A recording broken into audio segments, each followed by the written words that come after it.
All right, guys, here we are at the school. In the previous video, we looked at how to find actual superheat, right? Very important. So you need to focus in on that. How do I find the actual superheat? Okay, don't rush past that. Extremely important reading in what you're going to do, and we just went through it. Okay, so we connect our gauges correctly. All right, we hook up our temperature meter to the suction line since we're taking a superheat reading, and we get the refrigerant temperature as close as we can. Okay, and in here I've got about a 49-degree refrigerant temperature.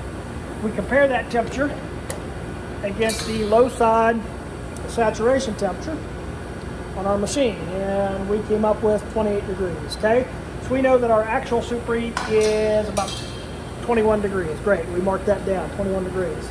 Is that okay? Is it not okay? We don't know yet. I'm thinking that's not okay because it's 28 degrees saturation temperature with a superheat of 21. Superheat of 21 doesn't bother me too much in general. All right, I have to figure out the conditions, but the 28 degrees does bother me. What's going to happen at 28 degrees? This coil is going to start to freeze, right? That's not going to work. Normal residential coil should operate at about 40 degrees, okay? It may be 45 if it's got a big load inside. It might be 38, right, if there's no load, but about 40 degrees. So the next thing we want to do is find out what the superheat should be, okay, for the conditions. Now, when you're finding required superheat, which is different than actual superheat, when you're finding required superheat, there's different ways to find it, but I don't know if you guys have a card like this. I hand these out in 136, which you guys aren't showing up for. So I will try to upload this, or at least a copy of it, but this is a superheat chart. Hopefully you can see that. You can pause it if you want to and take a look at it. But what we do is we have to find the outdoor dry bulb. We need that temperature. That's up and down this column right here. So in here it's about 70 degrees. Right? So I'm going to go right there, 70 degrees. And then I have to take the wet bulb. How do you take a wet bulb temperature? Well, a couple different ways, but one way that most technicians use is they buy what's called a digital psychrometer. It's something like this. A lot of different manufacturers make them. Field Piece makes them. This is Yellow Jacket. They're all pretty similar, right? They're digital, and this is actually a calculated wet bulb, okay? And it's good enough for what we do. So you're going to put that on there, and you have to hit the button and get to the wet bulb. But again, if you guys can see this, I think it says dry bulb and then WB right there. This is WB. So the wet bulb temperature is right there, about 50 degrees. Okay? 71 and a half or 72 degrees in here with a 50-degree wet bulb. Mark that down, right? Return air, 71 degrees. The wet bulb, 50. Here's what I'm going to do to find required superheat. I know the outdoor temperature is 70, so I'm going to come in here on 70, wherever that's at. There's 70. And then I'm going to find my 50-degree wet bulb temperature across the top. That's going to be way down here low because there's not much load in here. So 50 is that very first line. So is anybody at home able to tell where this 50 intersects with this 70? Right here. What should my superheat be? You guys took my 120, you should know. What's it mean whenever you end up in this area over here where there's no marks or a dash mark?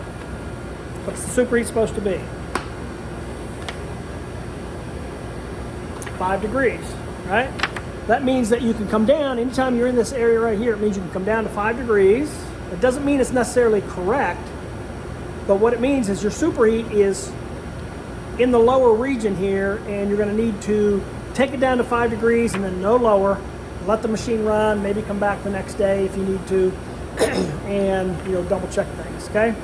That's what the dashed area means for a service tech. Bring it down to 5 degrees. So what is our superheat? Actual is 21. Required is 5. What do we need to do here? Pause, figure it out, pause. What do we need to do? 21 actual, required is 5.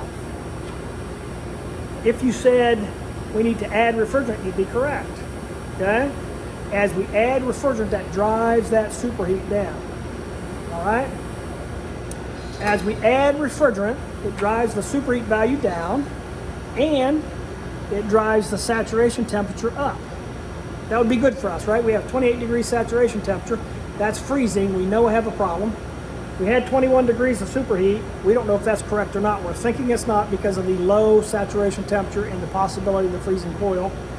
We took the required and we found out it should be 5. Now we know it's not right. And good news for us, because it makes sense. Hey, if we add, the superheat's going to come down, which we need to, 21 to 5, and the saturation temperature is going to go up. That's great news too, because we're 28 and we need to be well above that. So as a technician, that all makes sense to me. Okay? So I'm going to have you find your required superheat, and this is what I want you to do. Connect your gauges, high side to high side, low side to low side. Okay? Go ahead and purge your high and low side here. Just let a little bit out like this. And like this. Okay? So we've got the refrigerant out of there. I got the air out of there, rather. We don't want the refrigerant out of there. We got the air out. You would also purge this if you were going to add some refrigerant. You guys are not adding refrigerant because you probably don't have any. So now we're ready to move on. We're going to take our actual superheat, which we did in the previous little video, and now I'm asking you to find required. To do that,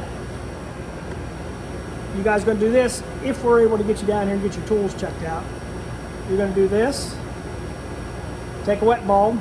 Now you know what? I'm just thinking of something. You guys are going to have this in your toolbox. So here's what you do. I've done this many times and it does work.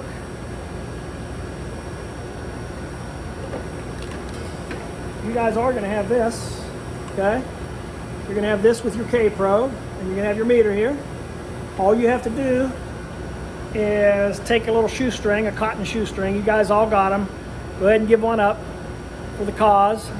Cut a little piece off about that long, and I want you to cover from the tip down to here a little bit and put a little piece of tape right here. So the cotton shoestring should cover up this right here. Okay, you don't want this exposed by itself. Put the little cotton shoestring all the way over it. Then you dip that and get it wet. You're supposed to use distilled water. Just use sink water, mud puddle water, whatever. Get that wet and stick it in the return, and then watch this, okay? This temperature is going to start dropping. When it stops dropping, that's the temperature you want to record. So don't let it drop and then come back up because you're drinking coffee or something. If it comes back up, you're going to be incorrect. Let it drop all the way down. It's going to stop. When it stops, go ahead and take that reading. Okay, that's your wet bulb. So again, when you really get out there and do it, you're going to get a digital cyclometer. We don't have enough of those to hand out.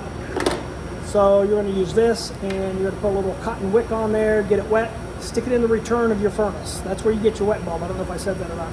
Stick it in by the return filter, and that's where you get your wet bulb. Okay? Outdoor dry bulb, out by the air conditioner, not off your phone. You have to get outside and walk around to the air conditioner and take the dry bulb temperature out there. Okay? Go inside, take the wet bulb temperature with your cotton wick. And by the way, Kansas City Power and Light used to, I don't know if they still do this or not, but used to, they would not accept a calculated wet bulb. You had to do what I'm telling you about. So this is not like some crazy method. Kansas City Power and Light did require this if you were working on a unit that was going to get some type of rebate from Kansas City Power and Light. They wanted an actual wet bulb, not a calculated wet bulb. Okay, so outdoor dry bulb, indoor wet bulb. Get out your handy dandy sheet. Okay, find the outdoor dry bulb, the indoor wet bulb, and just kind of go together. And that is your required superheat. That's it. Thanks.